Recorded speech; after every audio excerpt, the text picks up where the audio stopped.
तो guys finally पकियन generation 9 जो है कंफर्म हो गया कि ये आने वाला है। जो पकियन जर्नी एपिसोड 134 का प्रीव्यू आया है उसी के साथ हमें एक स्पेशल प्रीव्यू कह लो वो भी दिखाया गया है, जिनमें टीम रॉकेट जो है वो पाल्डिया रीजन गया और वहाँ पे जो है उन्हें पाल्डिया रीजन का एक स्टार्टर पकियन मिला है जो कि है स्प्रिगर टीटो। और मुझे कैसे पता कि वो पाल्डिया रीजन ही गया, क्योंकि देखो भाई वो जो पॉकीमॉन है वो पाल्डिया रीजन का ही है और कहीं तो पाया जाएगा नहीं। तो इससे मैंने कहा कि वो पाल्डिया रीजन गया, तभी उन्हें जो है पाल्डिया रीजन के पॉकीमॉन दिख रहे हैं। और इस एपिसोड के प्रीव्यू में हमें स्प्रिगर टीटो दिखाई गई है जो कि ग्रास टाइप है। और अगला जो एपिसोड आएगा, मतलब जब एपिसोड 134 आएगा तब उसके बाद जो 135 का हमें प्रीव्यू दिखाया जाएगा, तब हमें फ्यूको को दिखाया जाएगा जो कि फायर टाइप स्टार्टर होगा।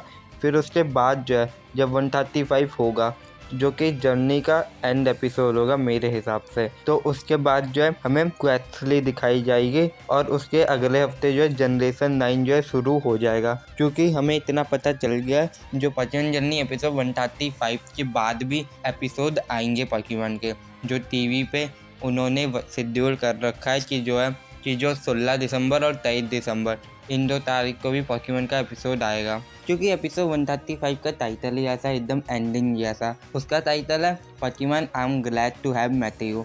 ये पूरा टाइटल जो है एकदम एंडिंग जैसा है, हर एपिसोड का कोई ना कोई एंड होता है और उसके टाइटल से ही हमें पता चल जाता है कि ये जो एपिसोड है वो ख़त्म हो रहा है। तो मेरे हिसाब से ये जर्नी जो होगा वो इसी में ख़त्म हो जाएगा और फिर उसके बाद जो है जो जनरेशन 9 है वो आ जाएगा, यानी कि पॉकीमॉन स्कारलेट और वायलेट। और ऐसा बार बार हुआ है, जैसे ही कोई पहला जनरेशन ख़त्म हुआ है उसके अगले ही हफ्ते से हमें अगला जो जनरेशन है वो दिखा देते हैं। तो इस बार भी शायद से यही होने वाला है, जो पॉकीमॉन जर्नी है वो जैसे ही एंड होगा उसके अगले हफ्ते से ही हमें generation 9 Pokemon Scarlet and Violet दिखा देंगे। और अगर आप लोगों को लग रहा होगा कि जो इसका आर्ट स्टाइल है वो बहुत हद तक जो जर्नी है उसी जैसा है, या फिर यही कहूँ मैं कि इसका जो आर्ट स्टाइल है वो एकदम जर्नी जैसा ही है, तो क्या पता अभी जो है पॉकीमॉन जर्नी चल रहा हो इसलिए वो आर्ट स्टाइल को जर्नी की तरह ही दिखा रहे हो। अब जब पॉकीमॉन स्कारलेट वायलेट आएगा उसका आर्ट स्टाइल थोड़ा अलग होगा जर्नी से, क्योंकि हर रीजन का जो आर्ट स्टाइल है एकदम अलग होता है।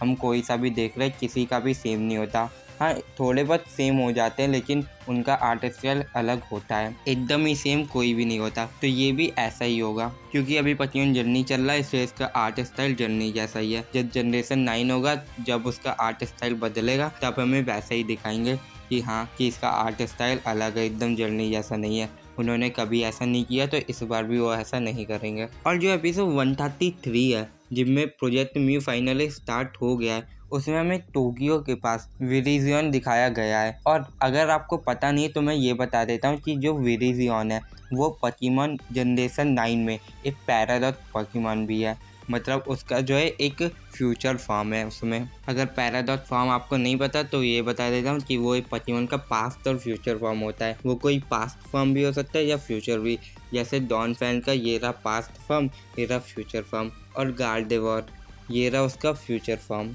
इसका कोई पास्ट फॉर्म नहीं है। तो ये सब होते हैं पैराडॉक्स पॉकीमॉन। तो ऐसे ही हमें जनरेशन 9 में 2 और लेजेंडरी पैराडॉक्स पॉकीमॉन दिखाए जाएंगे, पहला होगा सुइकुन और दूसरा विरीजियन।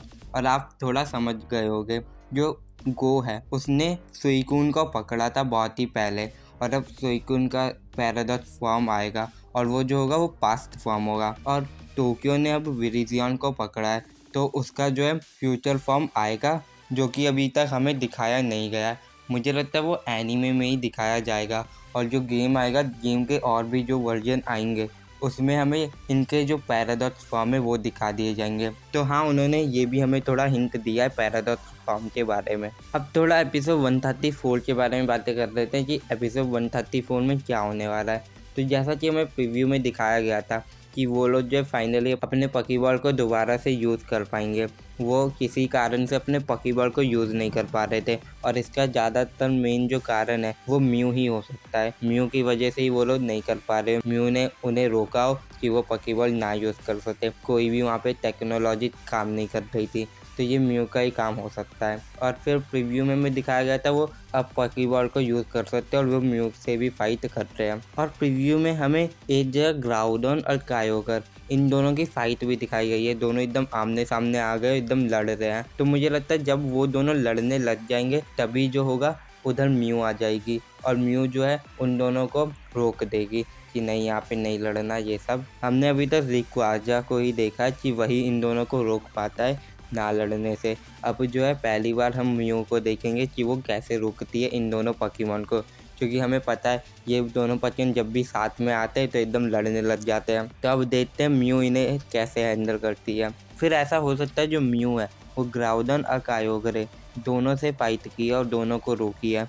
प्लस और सब जितने भी वहाँ पे प्रोजेक्ट म्यू के मेंबर थे उन्होंने भी म्यू से फाइट की है और म्यू ने उसे आराम से हरा दिया है। लेकिन तब भी म्यू एक पोकेमॉन ही है, वो थोड़ा तो थक जाएगी। तो क्या पता जो प्रोफेसर होदाका है वो जो है अपना असली चेहरा दिखाए और वो सच में बुरा इंसान हो और वो जब म्यू थोड़ी थकी हुई हो तब उसे पकड़ ले। तब हमें पता चलेगा कि जो होदाका है वो विलन है, ऐसा मुझे लगता है। लेकिन थोड़ा ये भी लगता है कि ये जो आर्क है वो इसी एपिसोड में ख़त्म हो जाएगा, मतलब जो 134 आएगा उसमें प्रोजेक्ट म्यू ख़त्म हो जाएगा। तो वो एक ही एपिसोड में इतना सारा कैसे दिखा सकते हैं। ग्राउडन कायोगरे से फाइट भी करेगी, प्रोजेक्ट म्यू के मेंबर से भी फाइट करेगी, प्लस होदाका उसे पकड़ भी लेगा। फिर जो मेंबर्स है वो सब होदाका को रोकेंगे। तो ये सब एक एपिसोड में मुझे नहीं लगता है वो हो पाएगा। तो देखो क्या होता है, होदाका अच्छा है या बुरा हमें तभी पता चलेगा। तो आपका क्या राय है इसके बारे में नीचे कमेंट में ज़रूर बताना। और वीडियो अच्छी लगी है तो इसे लाइक भी कर देना, चैनल को भी सब्सक्राइब कर देना। मिलते हैं आपसे एक और नई वीडियो में।